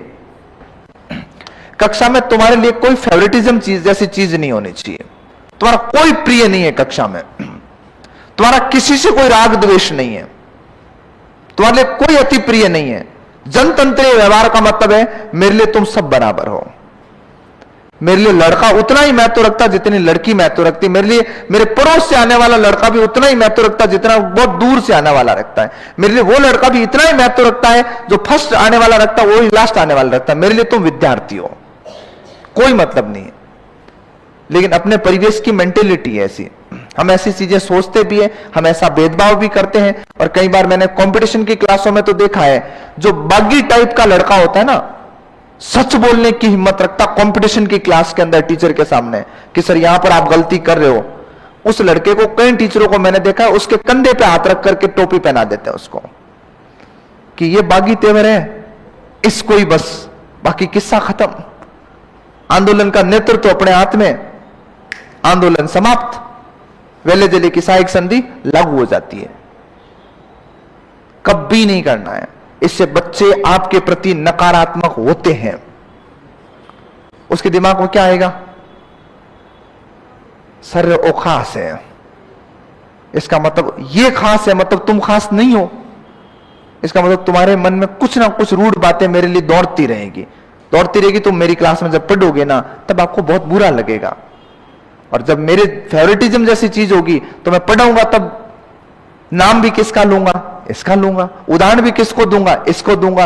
हाँ मैं हाँ भी किससे मिलवाऊंगा? इससे मिलवाऊंगा। स्कूल में नहीं होता था 2-3 मास्टरों की पूंछड़ियां होती थी, डस्टर भी वही लाते थे, पानी का लोटा भी वही लाते थे, चौक भी वही लाते थे, मुर्गा बनते थे पीछे वाले कि जैसे बारी आती थी रस में मुर्गा कौन निभाएगा, बेचारे पीछे वाले आते, लो सर लाओ हल्दी, हम बढ़ जाते हैं। कभी नहीं होना चाहिए। शिक्षक का मतलब ये ध्यान रखिएगा, ठीक है। हाँ आज सुबह सेकंड ग्रेड, हाँ आज सुबह सेकंड ग्रेड वाली क्लास में मैंने रेला था एक बच्चे को बहुत भयंकर तरीके से, फिर मैंने उसको समझा भी दिया था। एक्चुअली क्या मेरी क्लास में, तो आपने कभी किसी ने यूट्यूब देखी तो मैं नाम तो किसी का पढ़ता ही नहीं हूं, नहीं पढ़ता मैं आज तक, मैंने किसी का नाम नहीं पढ़ा। कि जैसे जनरल टीचर का होता है ना, संदीप नमस्ते, अनीता नमस्ते, सुनीता नमस्ते, फलाना नमस्ते, प्रकाश नमस्ते, मैं किसी को नहीं, मेरा सीधा नमस्ते हो गया, काम खत्म, लास्ट पूछ लिया क्या हालचाल, बढ़िया हो, शुरू करें, मैं पढ़ाता हूं। तो लेकिन ऐसे कोई कमेंट कर दे, जैसे इसने कमेंट लिख दिया सर आज मेरा जन्मदिन है तो आशीर्वाद दे, तो वो कमेंट सामने आ गया, तो मैं चाहे वो लड़का कमेंट करे चाहे लड़की कमेंट करे, मैं पढ़ता हूं उसको और बाकायदा रुक करके प्रश्न के बीच में मैं बोल देता हूं बेटा बहुत शुभकामनाएं फलान टीका जो भी है। अच्छा लगता है बच्चों को। मैं टीचर हूं, एक बड़े भाई के तौर पे सामने खड़ा हूं, तो अगर कोई विश कर रहा है, मैंने सुबह किसी लड़की ने ऐसा कमेंट किया था तो मैंने विश कर दिया उसको, तो एक लड़के का तुरंत कमेंट आया, पवन नाम का छोरा था उसका, बोला ये लड़की है इसलिए तुरंत विश कर दिया, बाकी लड़का होता ना तो नहीं होता। मैंने कहा बेटा पहली बात तो ये शिक्षक बैच चल रहा है, और तेरी अगर इतनी लिचड़ सोच है ना, मैंने यही शब्द काम में लिया था, तो तू शिक्षक बनने लायक तो नहीं, बन भी गया तो बेटा घर के होना जाना कुछ नहीं है। मेरे लिए आज तक कोई चीज मायने नहीं रखी है। अगर मेरी क्लास में किसी लड़की ने बदतमीजी से बात की या कहने के बाद नहीं मानी है ना, तो मैंने उसको उतना ही सुनाया जितने मैंने लड़के को सुनाया कभी। और अमूमन तौर पर मैं तो लड़कियों को और ज्यादा सुना देता हूं, लड़कों को कम ही सुनाता हूं। अपनी क्लास में ऐसा कभी माहौल नहीं बना, और मैं चाहता भी नहीं हूं कभी ऐसा बने। और मैं कभी ऐसा सोचता ही नहीं ये लड़की है ये लड़का है। मैं ये मानता हूं मेरे लिए तुम स्टूडेंट हो यार, बराबर मैं तो रखते, इसमें क्या है, इसकी गलती इसकी आवाज इसकी आवाज इसकी आवाज, ये कौन सा फिर कोई डीजे लाके बजा रहा क्लास में कि मैं इसको ज्यादा सुना, आवाज ये भी करे वो भी करे। तो उसको मैं समझाया था, लेकिन ये चीजें क्या अपने परिवेश में है, ऐसी चल रही है और ये चलती रहेगी, है ना। आगे आता उत्प्रेरणा का सिद्धांत। बालक को मोटिवेट कीजिएगा, ये ध्यान रखिएगा। मूल्यांकन, अगर तुम्हें कोई कह दे तुम पढ़ते रहो, बाकी एग्जाम जब इच्छा होगी तब साल 2 साल 5 साल बाद में देखेंगे तुम्हारा, पढ़ोगे तुम? मरे ही नहीं पढ़ो। मूल्यांकन के बिना नहीं। और मूल्यांकन में 2 चीजें, एक तो एग्जाम, दूसरी बात मूल्यांकन आपको आपकी गलतियों की जानकारी देता है। लोग कहते हैं ना उपलब्धियों की जानकारी देते हैं, ठीक है, मनोविज्ञान कहता है ये बात, लेकिन मैं सामान्य भाषा में कहूं ना तो मूल्यांकन से हमें हमारी कमियां पता चलती है कि मुझे यहां सुधार की जरूरत है। उसके बाद बात है समवाय का सिद्धांत। ये एक बहुत अनुभवी शिक्षक की पहचान होती है कि वो समवाय से अध्ययन करवाने की क्षमता रखता है। सर समवाय क्या होता है? तो बेटा समवाय का मतलब होता है एक साथ में 2 भिन्न भिन्न टॉपिक पढ़ाना। एक साथ में 2 भिन्न टॉपिक पढ़ाना। 2 भिन्न कैसे, वो सुनो। मैं एक पाठ पढ़ा रहा था और एक पाठ में जो है वो शब्द आ गया क्या, रामानुज। तो मैंने यहां बताया कि बेटा रामानुज में राम धन अनुज दीर्घ संधि है। तो मैं गद्य के पाठ के साथ साथ में तुम्हें व्याकरण सिखा रहा हूं। मैं तुम्हें महाराणा प्रताप पाठ पढ़ा रहा हूं हिंदी के अंदर, या पढ़ा रहा हूं राजस्थान वीरों की भूमि नाम से एक हिंदी में पाठ पढ़ा रहा हूं। उस पाठ को पढ़ाते पढ़ाते बीच में महाराणा प्रताप का जिक्र हो गया, तो मैं महाराणा प्रताप की पूरी कहानी सुना रहा हूं तुम्हें कि बेटा ऐसे था वैसे था। तो हिंदी से हिस्ट्री की तरफ लेके आया तुम्हें मैं। तो 2 भिन्न विषयों को जोड़ के पढ़ा रहा हूं मैं, इसको समवाय कहते हैं, ठीक है। उसके बाद में बात करें शिक्षण सूत्रों के प्रयोग, ये तो तुम्हें आना ही चाहिए। जो अभी पीछे पढ़े थे, कौन सा कहां काम में लेना, कौन सा, उसके बिना तो पढ़ोगे कैसे तुम, सॉरी पढ़ाओगे कैसे, संभव ही नहीं है। और अंतः क्रिया का सिद्धांत, बालक स्वयं से चल के काम नहीं करेगा ना, तुम कितने अच्छा पढ़ा लेना। भाई आपको सारे टीचर अपनी तरफ से बेस्ट एफर्ट्स देकर के पढ़ा रहे हैं, लेकिन जब तक तुम खुद ही नहीं पढ़ोगे, इंटरनल अंदर से जब तक आवाज नहीं आएगी ना कि हे दुष्ट प्राणी पढ़ ले, पढ़ाई नहीं होगी। आवाज अंदर से आती, जब कभी कभी आती है ना तुम्हारे ऐसे 5-7 दिनों में एक आध बार ऐसे बहुत टेंशन होती है तुम्हारे, भयंकर होती है, अरे यार पढ़ाई नहीं हो रही है, क्या करूं, कल से पढ़ूंगा, बस कंबल ओढ़ के अभी सो जाता हूं। तो जो 2-5 सेकंड जो आपके अंदर वो माता आई थी ना पढ़ाई की, इसको कहते हैं अंतःक्रिया या अभिप्रेरणा, अंदर जागृत होती है, ये ध्यान रखिएगा। उसके बाद आता है परीक्षण का सिद्धांत। चीजों को प्रायोगिक पढ़ाइएगा। हाँ, तुलनात्मक अध्ययन बिल्कुल समवाय में मैं लिखाऊंगा बेटा आगे पूरी, ये तो पूरी विधि आपके 2 समवाय होते हैं, एक तो क्षैतिज होता है एक लंबी होता है। परीक्षण का सिद्धांत का मतलब ये होता है आप चीजों को जब पढ़ाते हैं ना, तो कुछ अगर चीजें प्रैक्टिकल है तो बच्चों से करवाइएगा ना उन चीजों पे काम। अब सर हिंदी में क्या प्रैक्टिकल है, तो प्रैक्टिकल नहीं है तो कम से कम परीक्षण करवा के तुम पाठ पढ़ के बच्चों को खड़ा करके पाठ तो पढ़ाओ, बच्चों से सवाल तो पूछो जिससे चीजें समझ में आती है। नैतिक मूल्यों और सामाजिक परिवेश का सिद्धांत, खाली बच्चे को रोबोट नहीं बनाना है, बच्चे को नैतिक चीजों से जोड़ो। मैं हमेशा एक चीज का विरोधी हूं कि टाई बांध करके, बेल्ट बांध करके, डिसेंट बन के स्कूल जाने वाला बच्चा चुपचाप घर आके होमवर्क पूरा कर लेता है, फिर माँ ने कहा सो जा, वो सो जाता है, पापा ने कहा उठ ट्यूशन वाली मैडम आई पढ़ ले, वो पढ़ लेता है, बेटा खाना खा, वो खाना खा लेता है ना, तो तुम उसका बचपन खा चुके हो। ये लिख लेना मेरे से।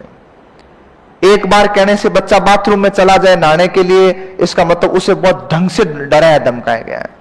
घर में दिन में एक आध बार कोई चीज नहीं टूटी है तो उस बच्चे का बचपन खत्म है, तुमने उसको खत्म कर दिया है। बच्चे को आजाद पंछी की तरह रखे, दबाव नहीं बनाए बच्चे पे किसी तरह का, तो उसको थोड़ा वाइड माइंड तैयार करो। बच्चे लड़ाई करेंगे, बच्चे झगड़ेंगे, बच्चे घर में तोड़ फोड़ भी करेंगे, तुम करोगे क्या तोड़ फोड़? बच्चे नहीं करेंगे तो सीधी बात है, उनकी उम्र है, वो करेंगे। गिलास टूट गए थी तब टूटा ना, और बच्चे तो तोड़ेंगे, इस चीज को लेकर के क्या है। अब वो कब तोड़ेंगे, वो मौका मिलेगा तब की बात है। वो टिफिन तोड़ के लाएंगे, वो बोतल तोड़ के लाएंगे, बैग फाड़ देंगे बैठे बैठे। अपनी क्लास में सही था तो उस दिन वो गुड़िया ने जूता फेंक दिया था, आ रही थी टैक्सी से, कुत्ता चल रहा था पीछे पीछे, उसने जूता फेंक दिया तो फेंक दिया। मेरे पापा ने एक चीज सिखाई है मुझे, कोई बड़ा आदमी भी नुकसान कर देना उसके बाद में उस पर चिल्लाना नहीं है, क्योंकि नुकसान की भरपाई चिल्लाने से नहीं होने वाली है। तो उसको एक बार जितना भी गुस्सा आ रहा है उस समय बोलो मत, कूल माइंड से छोड़ दो उसको, उसके बाद में आप आराम से उस पर बात कर सकते हो। ऐसा किया जा सकता था, समझाओ उसको। ऐसा नहीं कह रहा हूं उसने एक जूता फेंका तो मैंने मोटिवेट किया उसको जाकर के दूसरा फेंकना है। मैंने उसको कहा बेटा जूता नहीं फेंकना था, फेंक दिया तो टैक्सी वाले को कह सकती थी, और आगे से ऐसा करना ही नहीं है। और मान लो कोई चीज गिर जाए ना, ये नहीं कहा फेंक दे, तो अपने अंकल को बोल देना, ये टैक्सी रोक देगा और ले लेगा। लेकिन अब इस पे कुछ ही कर ले। अब उससे पूछा भी था बेटा कहां फेंका, भाई महीने भर पहले लाया था, बोला वो उस सड़क पे फेंका था, मुझे याद नहीं है इतना। बाकी मैं तो देखो मास्टर आदमी हूं, तो मैंने कोशिश की अगर जगह बता दे तो वापस लेके आ जाऊं। भाई 700 रुपए किसी को क्यों देने हैं? और ये बचराज वाला दिवालिया दुनिया भर की तो महंगी चीजें देता है, 150-200 रुपए वो टाई के ले लेता है। मैंने कही तो घर पे ही बना लेते, यूं करके खींच के बना नहीं थे। 20 रुपए के सॉक्स देता वो 70-80 रुपए में, तो और 10 दिन 15 दिन मुश्किल से 20 दिन उसने पहने और फेंक दिया। तो बच्चों को एक तो नैतिक चीजों में आप डालिएगा, रोबोट नहीं बनाना। मेरे कई ऐसे नोवन फ्रेंड्स है, फैमिली मेंबर्स है, जिन्होंने बच्चों को रोबोट की तरह तैयार किया है। कोई आता है ना, कोई आए सीधे चरणों में लैंड हो जाते हैं। मैंने आज तक ऐसी कोशिश नहीं की। मैं चाहता हूं बच्चे अनुकरण से सीखे, बाहर के वातावरण से सीखे, क्या चरण स्पर्श करें। बच्चे मन के भोले होते हैं यार, क्या आशीर्वाद देना देना, इसका मतलब तुम नहीं आशीर्वाद तो देते नहीं हो, पागल बातें कर रहे हो। आप में से कितने हैं जो मम्मी पापा के रोज चरण स्पर्श करते हैं, उठते ही गांव में रहते हैं, तब हिम्मत नहीं होती है।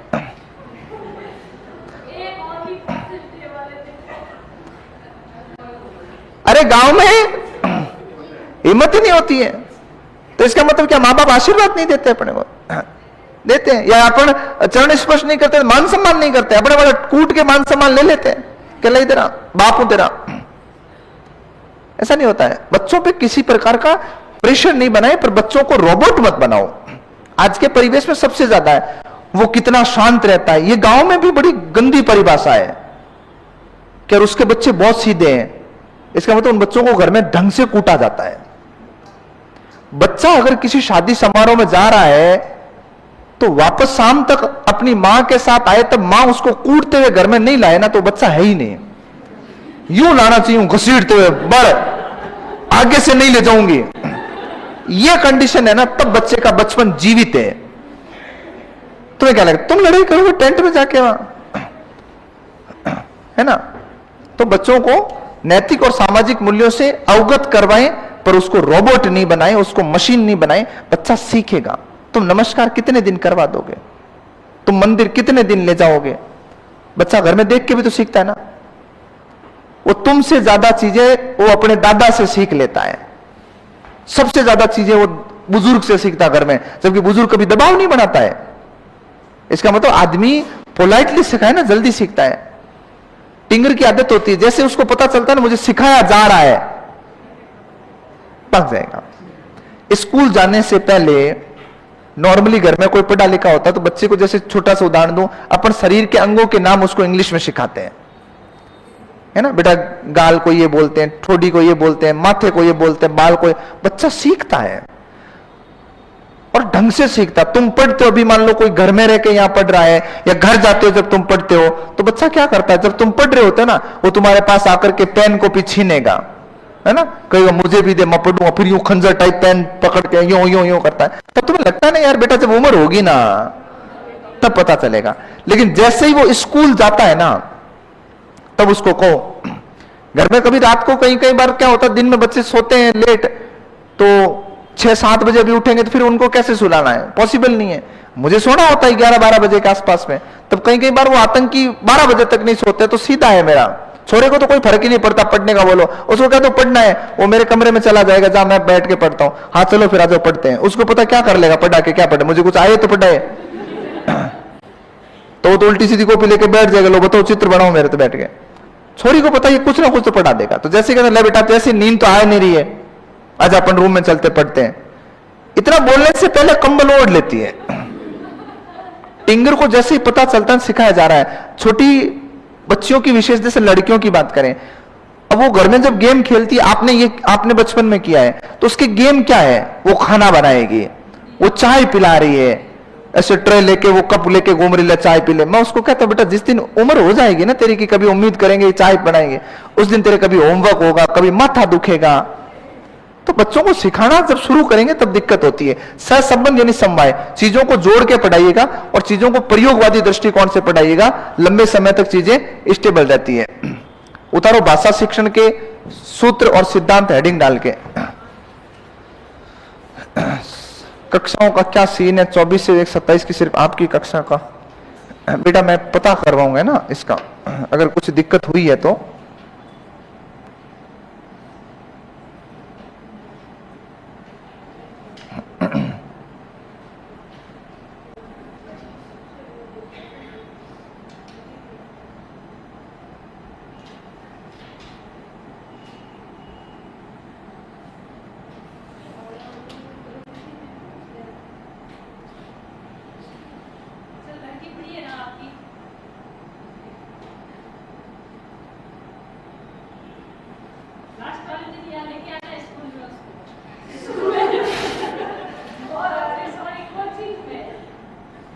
क्या करवाना बेटा कोचिंग में?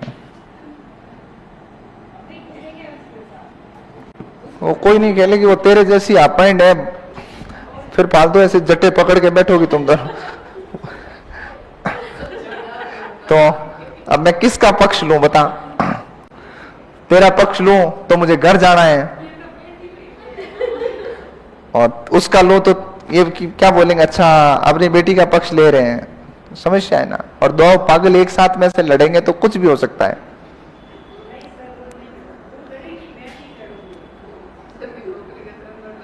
तो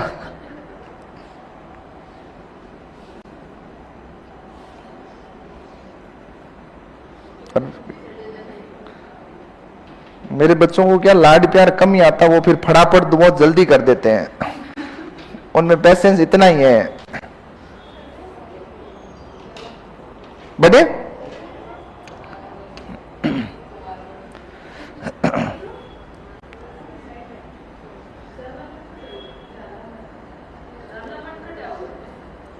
मैडम से थोड़ा आगे, जस्ट पास में।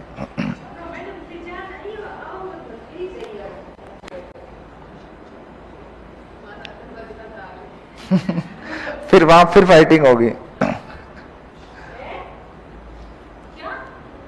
तो लिख लड़ाई।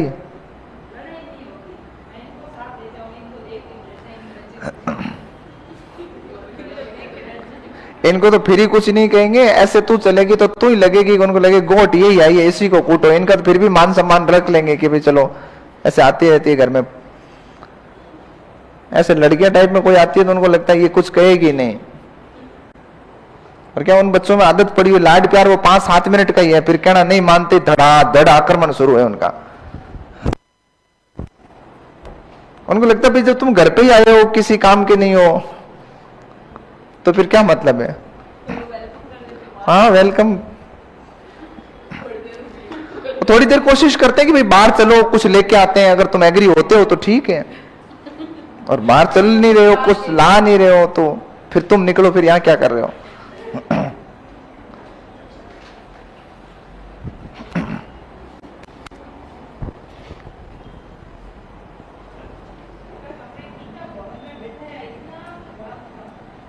नाम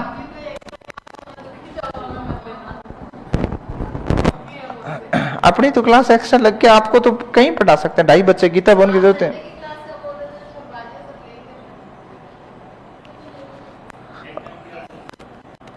एक टाइम की पॉसिबल नहीं है ना, आधे आधे तुम तो कुछ अफगानिस्तान से हो, कुछ उज्बेकिस्तान से हो भाई। बाज्य जी क्लास भी करानी जरूरी है। कितने बच्चे हैं जो सुबह के टाइम में क्लास लगती है बाज्य जी की, संडे को मतलब लगी थी?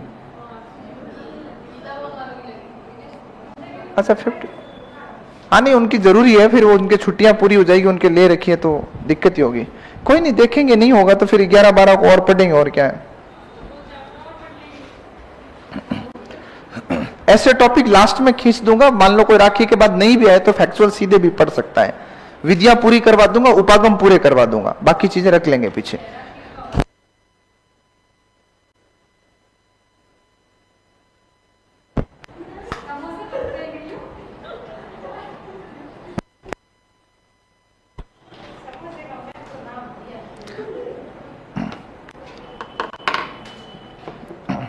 लिख लो, ये पूरा लिखा देगा ना।